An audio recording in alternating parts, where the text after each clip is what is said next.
오늘 주시는 하나님의 말씀은 사무엘상 18장 1절에서 9절입니다. 다윗이 사울에게 말하기를 마침에 요나단의 마음이 다윗의 마음과 하나가 되어 요나단이 그를 자기 생명같이 사랑하니라. 그날에 사울은 다윗을 머무르게 하고 그의 아버지의 집으로 다시 돌아가기를 허락하지 아니하였고, 요나단은 다윗을 자기 생명같이 사랑하여 더불어 언약을 맺었으며, 요나단이 자기가 입었던 겉옷을 벗어 다윗에게 주었고, 자기의 군복과 칼과 활과 띠도 그리하였더라. 다윗은 사울이 보내는 곳마다 가서 지혜롭게 행하며 사울이 그를 군대의 장으로 삼았더니 온 백성이 합당히 여겼고 사울의 신하들도 합당히 여겼더라.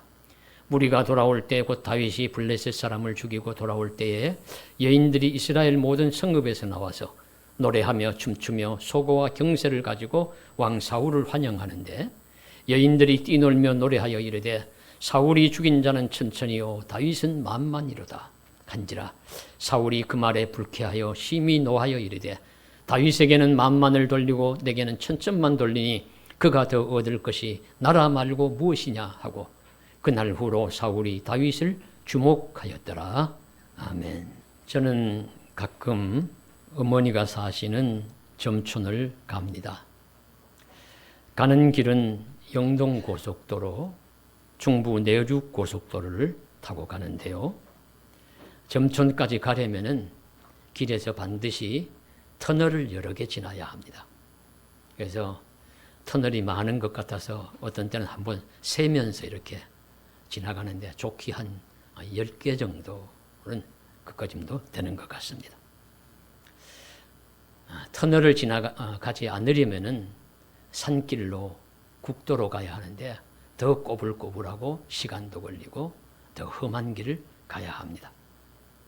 인류 문명의 발전의 하나인 고속도로, 크고 난 대로와 같은 큰 길, 그 길에도 터널이 있습니다.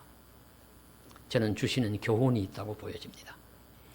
우리 인생이 고속도로 같은 길을 달리기도 어렵지만, 만일에 고속도로 같은 인생길이 주어졌다고 하더라도 그곳에도 터널이 있다. 그곳에도 지나가야 할 어두운 터널이 있다 하는 것입니다. 이것을 잊지 말아야 합니다. 세상에는 양지도 있고 음지도 있습니다. 빛만 있는 것이 아니라 그림자도 반드시 있습니다. 지구라는 땅덩이에는 물도 있습니다. 강도, 바다도 있습니다. 나무가 있으면 풀도 있고 바위도 있습니다. 사람에게는 기쁨이 있으면 슬픔도 있습니다. 즐거움이 있으면 고통과 괴로움도 있습니다. 어떤 사람에게는 밝음만 있을까요? 기쁨과 즐거움만 있을까요? 그렇지 않을 것입니다. 누구에게도 기쁨과 괴로움, 즐거움과 슬픔은 번갈아 가면서 찾아오게 되어 있습니다. 오늘 말씀은 위대한 인생길을 걸었다고 인정받는 인물 중에 하나인 다윗의 초기 삶의 한 단면을 보면서 우리 인생길에 나타나는 일들에는 양면성이 있음을 보고자 합니다. 사람의 삶에는 양면성이 있다. 공의 성경도 인정하는 부분입니다. 전도서 7장 14절에 형통한 날에는 기뻐하고 곤고한 날에는 되돌아보아라. 하나님이 이 둘을 병행하게 하사 무슨 일이 일어날는지 알지 못하게 하셨다. 이런 말씀을 주셨어요. 형통한 날도 주실 때가 있고 곤고한 날도 주실 때가 있는데, 형통한 날에는 기뻐할 것이요 곤고한 날에는 생각하면서 되돌아볼 것이요, 이 둘이 언제 어느 때에 다가올지 모르니까 그 날이 다가오는 것을 우리 사람으로는 알지 못하게 하셨다. 그래서 잠언 27장 1절에 너희는 내일 일을 자랑하지 말라. 오늘 하루에도 무슨 일이 일어날는지 모른다 라고 말씀하셨습니다. 언제나 주어진 인생길을 겸허하게 살아가야 한다는 것을 가르쳐 주시는 말씀입니다. 그래서 다윗의 초기 인생길에도 이제 어떤 일들이 있었느냐 이제 보면은, 이제 오늘 말씀이 다윗이 형들을 전쟁에 나간 형들을 위문하러 왔다가 이스라엘을 공격하면서 조롱하는 골리앗을 나가서 쳐서 부수고 이기게 됩니다. 그래서 졸지에 갑작스럽게 민족적인 영웅이 됩니다. 다윗이 민족적인 영웅이 되어요. 국가적인 유명한 인물, 소위 스타와 같이 되었습니다.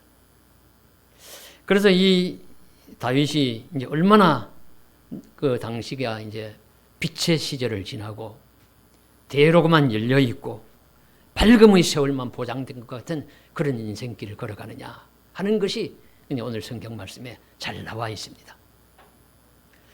그것을 이제 보시면은 우선 그 나라의 최고 권력자인 왕 사울이 다윗을 신임합니다. 그래서 오늘 말씀해 보시면 1절에 2절에 그날의 사울은 다윗을 머무르게 하고 그의 아버지의 집으로 다시 돌아가기를 허락하지 아니하였고, 본래 이제 임시로 왔어요. 형들 위문하러 왔으니까 자기 집으로 돌아가야 되는데 왕이 붙들고 놓아주지 않습니다. 너는 가지 말아라. 내 곁에 있으면서 나를 도와라. 그리고 5절에 보시면 다윗은 사울이 보내는 곳마다 가서 지혜롭게 행하며 사울이 그를 군대의 장으로 삼았더니, 또 무슨 일을 시키면은 지혜롭게 잘합니다. 전쟁을 나가서 싸우면 이기고 돌아옵니다. 그러니까 너는 떠나지 말고 내 곁에서 군대의 대장이 되어라. 이렇게 왕의 신임을 받습니다. 그리고 왕의 신임만 받는 것이 아니라 이제 나라의 2인자라고 할 수 있는 왕자의 신임을 받아서 왕자 요나단과의 우정이 굳세집니다. 그래서 1절에 보시면 요나단의 마음이 다윗의 마음과 하나가 되어 요나단이 그를 자기 생명같이 사랑하니라. 다윗의 마음과 요나단의 마음이 일치합니다. 서로 마음이 잘 맞아요. 뜻이 잘 맞아요. 그래서 서로 마음이 일치하여서 이 요나단이 특히 다윗을 사랑하기를 얼마나 사랑하는지, 얼마나 좋은 친구로서 대하는지 알 수 없을 정도로 그렇게 사랑했다. 그래서 3절에도 보면 반복합니다. 요나단은 다윗을 자기 생명같이 사랑하여 더불어 언약을 맺었으며, 생명같이 사랑했다. 내 생명을 주어도 아깝지 않을 만큼 사랑했다는 것이죠. 그래서 그것이 이제 이렇게 말로만 그러는 것이 아니라 이제 실제 삶의 모습으로 나타나는 것을 이제 4절에서 가르쳐 줍니다. 요나단이 자기가 입었던 겉옷을 벗어 다윗에게 주었고 자기의 군복과 칼과 활과 띠도 그리하였더라. 오늘날처럼 물자가 많은 시대가 아닙니다. 지금부터 3,000여 년 전의 시대에서 철로 만든 칼도 귀중한 시대예요. 이건 뭐 왕자나 왕이나 특별한 사람들만 좀 가지고 있을 정도. 그런 자기가 가진 칼도 주고 자기가 입고 있는 왕자의 의복도 벗어주고 띠도 주고 이렇게 하면서 내 가장 아끼고 좋아하는 것들을 주어도 아깝지 않을 만큼 그렇게 좋아하고 신뢰하고 사랑하는 친구 사이였다 하는 것을 성경은 말씀하시고 있습니다. 그래서 요나단이 다윗을 특히 얼마나 신뢰하고 사랑하였는지를 잘 보여주시고 있고요. 성경에서도 이와 같은 표현이 잘 나타나지 않을 정도로 최고의 우정과 신뢰를 보여주는 구절입니다. 그리고 이 다윗이 왕과 왕자에게만 신임과 사랑을 받는 것이 아니라 5절 후반부에 보시면 신하들도 백성들도 다윗에 대한 신뢰와 지지가 대단합니다. 왕이 다윗을 신뢰하고 군대의 장관으로 삼고 가까이 하는 것을 온 백성이 합당히 여겼고 사울의 신하들도 합당히 여겼더라. 온 나라가 다 좋아했어요. 왕의 신임과 왕자의 사랑과 백성들과 신하들의 지지까지 다 받으니까 그야말로 스타 중에 스타. 인생의 대로가 청청하게 열리고 빛의 시기, 환상적인 그런 밝음의 시기가 열린 그런 시절을 다윗이 살아가게 되었습니다.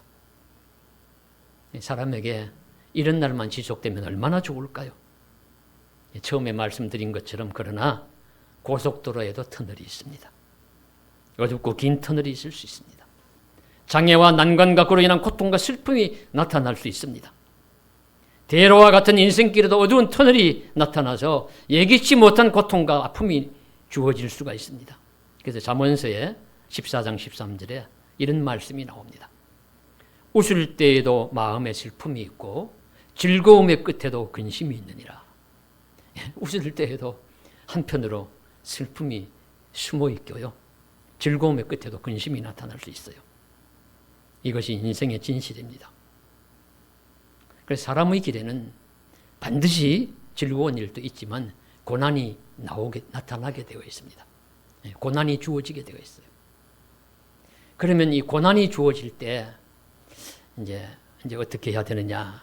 이제 그걸 생각하기 전에 이 고난의 시기가 사람에게 오는 고난의 종류가 다 다릅니다. 우리 고난, 고통을 받는데요. 우리가 그 고통의 종류가 다 달라요.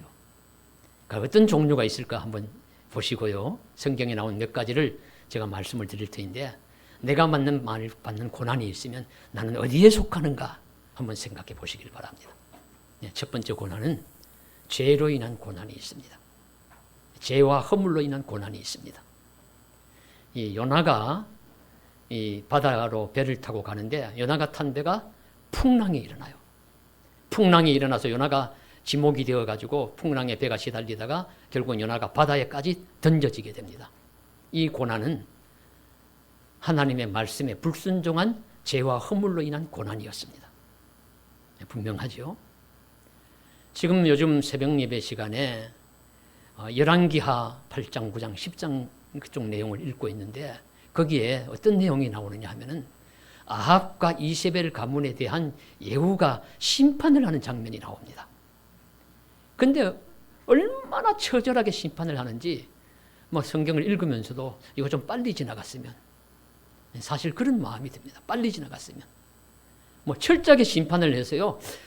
그 아합과 이세벨의 가문에 속한 자는 형제 한 명도 자녀들 남김없이 씨를 말릴 정도로 다 그냥 죽임을 당합니다. 나중에 이세벨도 이제 던져져서 죽임을 당하고. 그리고 이것이 왜 오느냐? 그 하나님 말씀에 나옵니다. 엘리야로부터 말씀하시고 하신 대로 심판입니다. 죄로 인한 심판.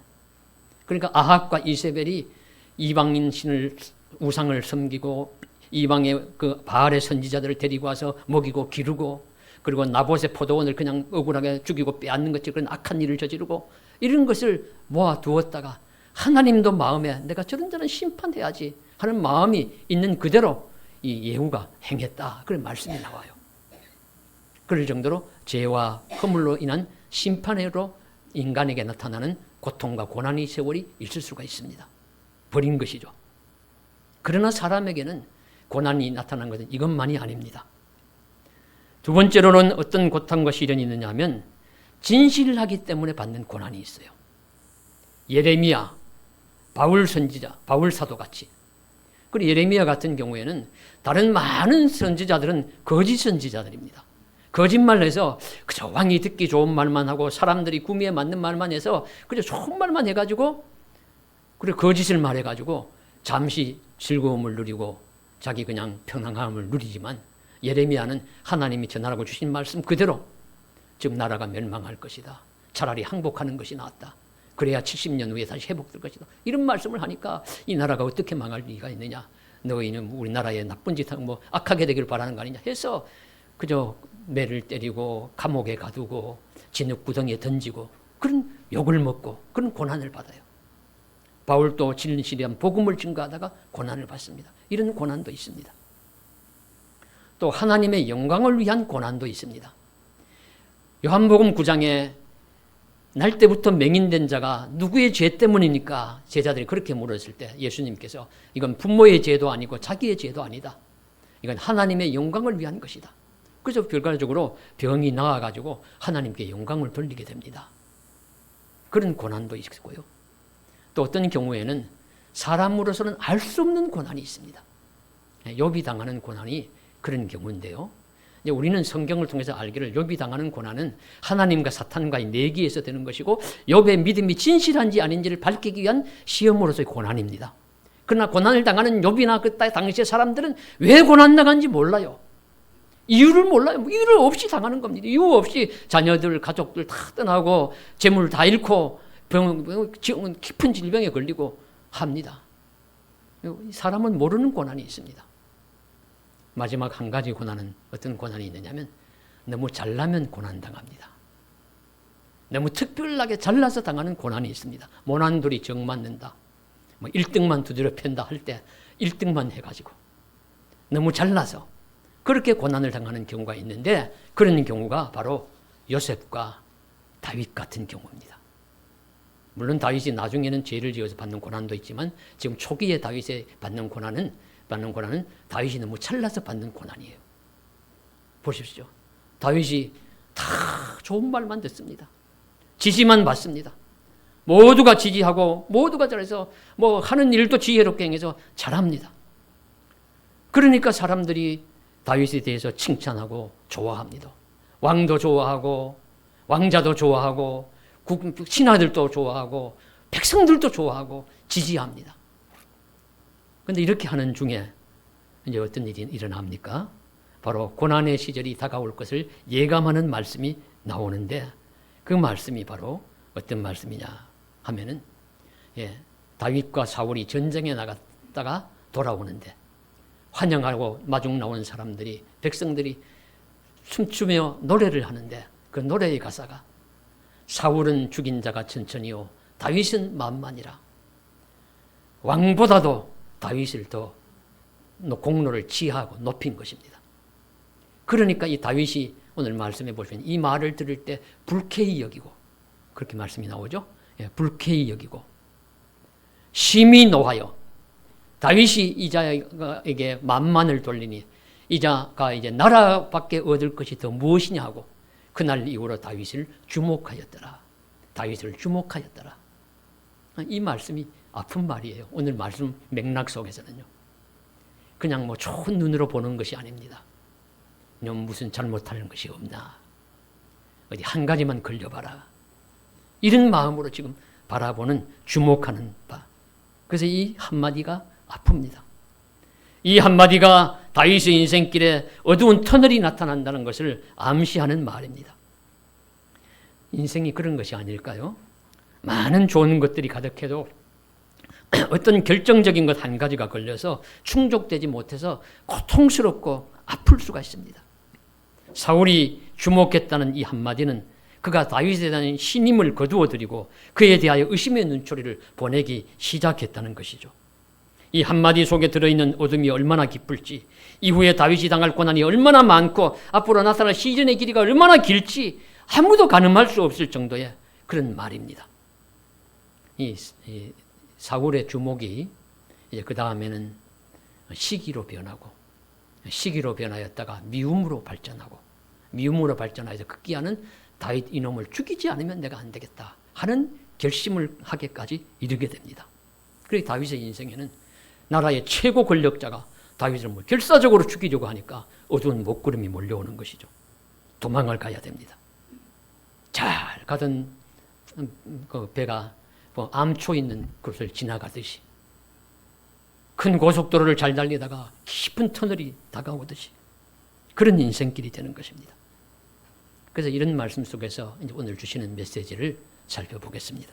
첫째로는 사람은 누구에게나 인생의 먹구름이 올 때도 있고 기쁘고 즐겁고 평탄한 날도 있다 하는 것입니다. 인정하면서 살아야 합니다. 세상에서는 왜 나의 인생길에는 어두운 먹구름이 몰려올까? 나에게만 오는 것은 아니고요. 누구에게나 오는 것입니다. 표현하지 않을 뿐이지만 누구에게, 어느 집인들 바람이 불지 않겠으며 또 비를 맞지 않겠습니까? 누구에게나 옵니다. 요셉이나 다윗처럼 어떤 허물과 죄가 없어도 너무 잘났기 때문에, 너무 대단하기 때문에 고난을 당할 수도 있습니다. 전도서의 말씀을 다시 기억하십시다. 형통한 날에는 기뻐하고 곤고한 날에는 되돌아보아라. 하나님이 이 둘을 병행하게 하사 우리로 하여금 무슨 일이 일어날는지 알지 못하게 하셨다. 그래서 우리는 형통한 날에는 기뻐해야 합니다. 그런데 저는 이 기쁨을 겸손한 기쁨이라고 표현하고 싶습니다. 절제된 즐거움을 가져야 한다. 사람길 살아가면서 즐거운 일 당할 수 있고, 좀 좋은 일 당할 수 있고, 험한 일 당할 수 있는데 즐거운 일 당할 때 있습니다. 승리할 때가 있습니다. 겸손한 즐거움을 가져야 한다고 봅니다.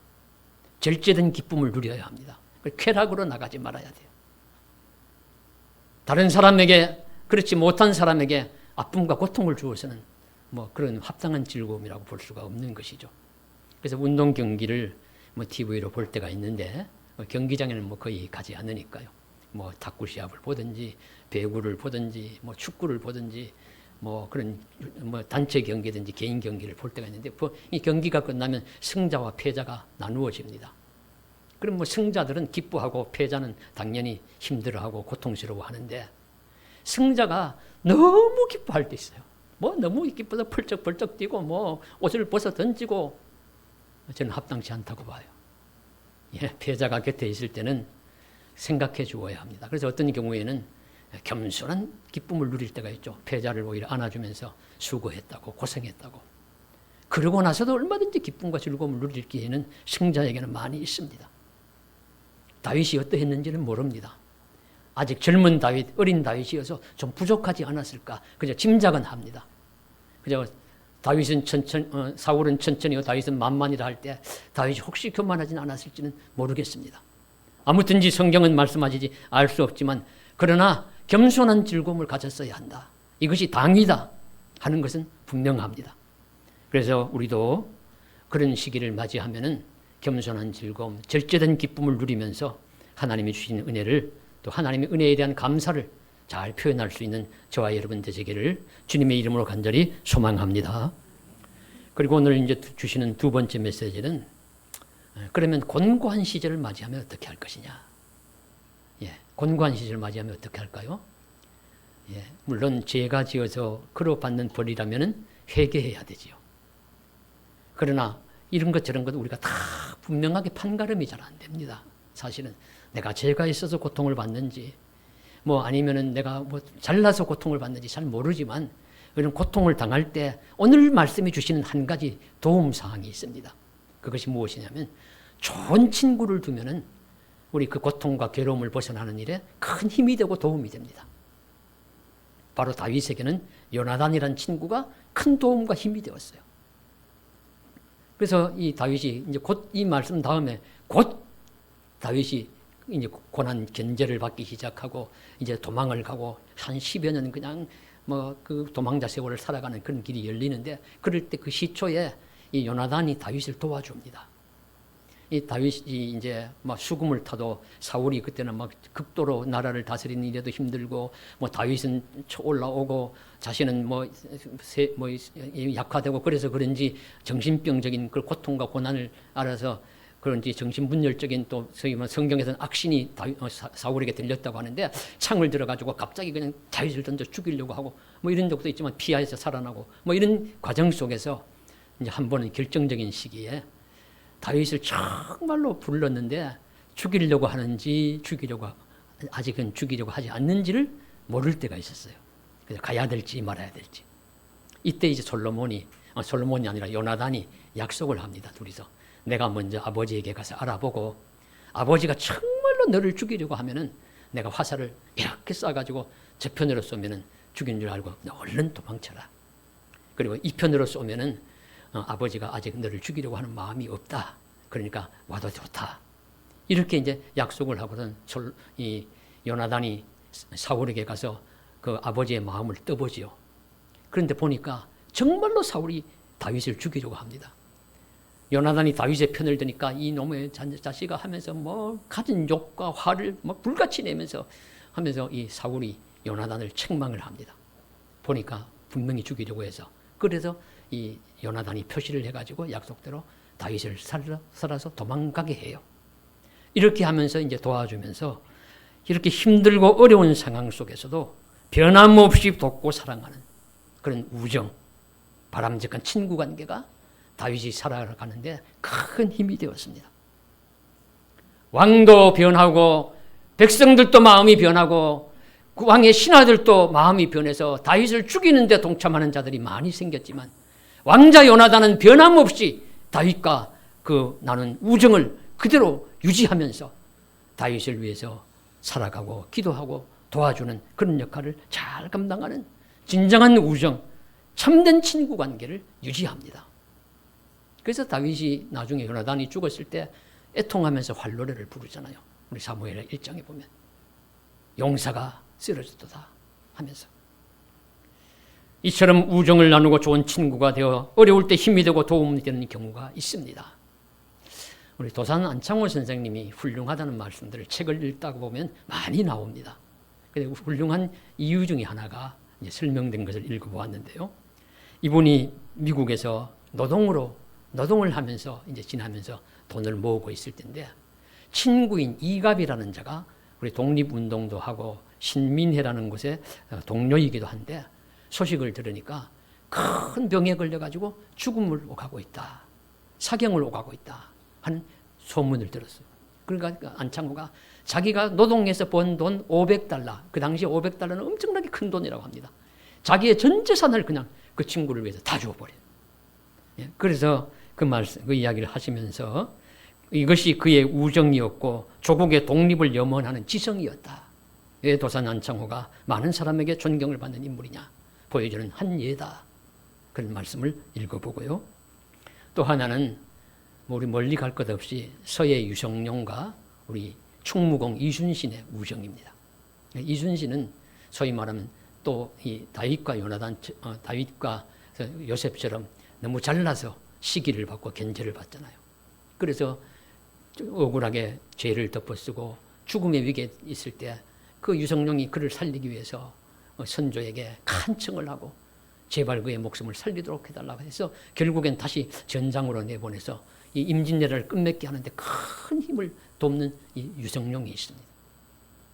충무공 이순신이 존경을 받는다면 그 아래에서 친구로서 도와주었던 유성룡이 있었다는 것을 우리는 보아야 됩니다. 유성룡이 없었으면 이순신은 없었을지도 몰라요. 요나단의 다윗에 대한 변함없는 우정도 다윗의 위기에서 건져주어 살게 함으로 결국은 찬란한 이스라엘 왕국, 위대한 다윗 왕국이 건설되는 일에 걸음이 됩니다. 오늘날 우리도 어려운 시기, 위험한 시기를 지난다면 이갑에게 안창호 같은 친구가 있었고 이순신에게 유성룡과 같은 우정의 사람이 있었고 다윗에게 요나단과 같은 좋은 친구가 있으므로 큰 힘과 도움이 된 것처럼 우리도 이처럼 좋은 친구가 있어서 도움을 주고받으며 서로의 힘이 되어 주어서 어둡고 힘든 시기를 잘 지나갈 수 있기를 주님의 이름으로 간절히 소망합니다. 그래서 성경에서도 보면 또 우리 다니엘과 세 친구, 또 우리 신약에 우리 바울과 바나바, 또 누가 이런 친구들은 좋은 친구 관계죠. 그리고 예수님께서도요 친구 관계. 사람들이 그 당시에 조롱했어요. 예수님을 보고 저자는 세리와 죄인들의 친구로다. 그 말 듣고 예수님 탓하지 않았습니다. 그래 맞다. 나는 세리와 죄인들의 친구요. 그렇게 말씀하셨고요. 또 예수님 우리 나사로가 본래 나병 환자였다고 하는데 고침받았죠. 고침받은 나사로 마르다 마리아 세 자매인데 나사로가 병들었다는 얘기 듣고는 우리 친구 나사로가 잠들었으니 깨우러 가자. 그래 우리 요한복음 11장 11절에 말씀이 나옵니다.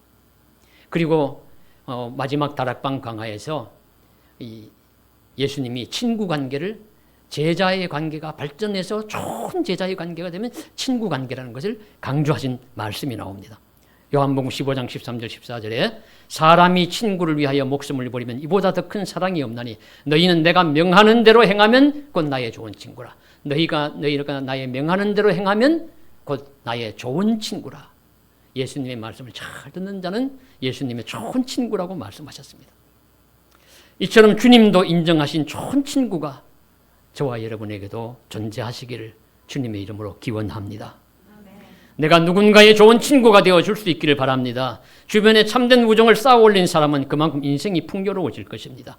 친구가 없는 사람은 고독과 불행을 혼자 감당하다가 쓰러지기 쉽습니다. 진실한 친구를 가진 사람은 고난과 시련을 잘 견딜 수 있고 이길 수 있습니다. 무엇보다도 그리스도인인 우리에게는 예수라는 친구가 계십니다. 우린 한 가지 보루가 있어요. 세상 친구 나를 버려도 예수 친구 날 버리지 않네. 찬송가 있습니다. 찬송가 394장 보시면 이 세상의 친구들 나를 버려도 나를 사랑하느니 예수뿐일세.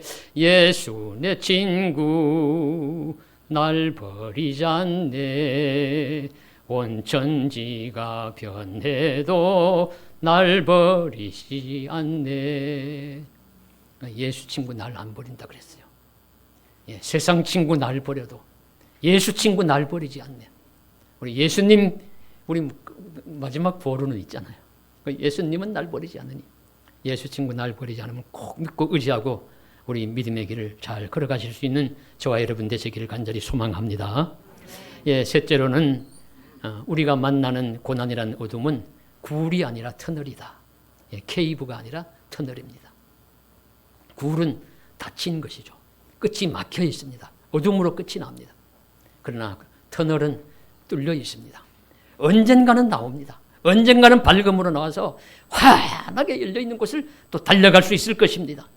요셉이 지나는 고난이라는 터널의 길이가 약 13년이었다고 보여지고 계산해 보면 우리 다윗의 도망자 세월도 약 10년 정도로 보여집니다.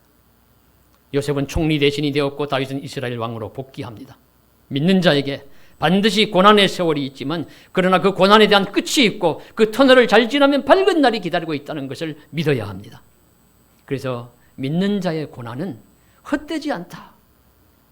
그래서 우리가 고난을 아까 여러 가지 종류를 생각해 보셨는데요. 왜 고난을 받는지를 보시고 난 다음에는 의미를 한번 생각해 보세요. 내가 받는 고난이 의미가 있는 고난인지 아닌지. 만일에 의미가 없는 고난이라면 우리 통곡해야 돼요. 의미 없이 그냥 고난받으면 헛된 것이잖아요. 의미 없이 매를 맞고 의미 없이 고통을 당하고 의미 없이 눈물을 흘리고 의미 없이 탄식하고 의미 없이 그냥 괴로움을 겪으면은 그건 너무 슬프고 괴로운 그것으로 끝나는 헛된 것이지만 만일에 의미가 있는 고난이라면 내가 죽기로 조금이라도 더 가까이 다가갈 수 있는 고난이고 내 고난을 통해서 교회 공동체가 더 든든히 서고 내 고난을 통해서 우리 가정이 충실하게 되고 내 고난을 통해서 아픔을 통해서 나의 가족들이 잘 되고 하는 것이라면 그 고난은 우리가 충분히 받아들이고 찬송하며 감사하며 걸어가야 할 고난입니다. 그래서 욥기 23장 10절 나의 가는 길을 오직 그가 아시나니 그가 나를 단련하신 후에는 내가 순금같이 되어 나오리라 하는 말씀처럼 그렇게 되는 역사가 일어나기를 간절히 소망합니다. 다윗과 같은 이에게도 반복해서 찾아오는 찬란한 날과 어둠의 날, 기쁨의 날과 고통의 날이 우리에게도 찾아올 때 우리는 그때 가장 필요한 자세, 가장 합당한 삶의 자세를 유지하여서 형통한 날에는 기뻐하고 감사하며 괴롭고 슬픈 날, 아픈 날에는 공고한 날에는 되돌아보면서 믿음과 지혜로 잘 지나가시는 그래서 결국에는 터널을 빠져나와 영원한 천국 아름다운 곳에 도달할 수 있는 저와 여러분 되시기를 주님의 이름으로 간절히 축복합니다. 기도드리겠습니다. 사랑하는 하나님 아버지, 우리의 인생길에 고난이 있습니다. 터널이 있습니다. 형통하고 즐거울 때도 있습니다. 쾌락으로 발전치 말게 하여 주옵시고 하나님 믿음으로 살게 하여 주셔서 겸손한 즐거움, 절제된 기쁨 누리게 하시고 그러나 괴롭고 힘든 날이 닥쳤을 때는 믿음으로 되돌아보면서 하나님 내 이 아픔과 고난이 왜 왔는지 생각해보며 결국 터널과 같이 의미 있는 고난이 되게 하여 주옵시고 잘 지나게 하여 주옵시고 결국에는 밝은 날, 생명의 날, 아름답고 복된 날을 맞이할 수 있도록 축복해 주시옵소서. 우리 주님 예수님 이름으로 간절히 기도드리옵나이다. 아멘.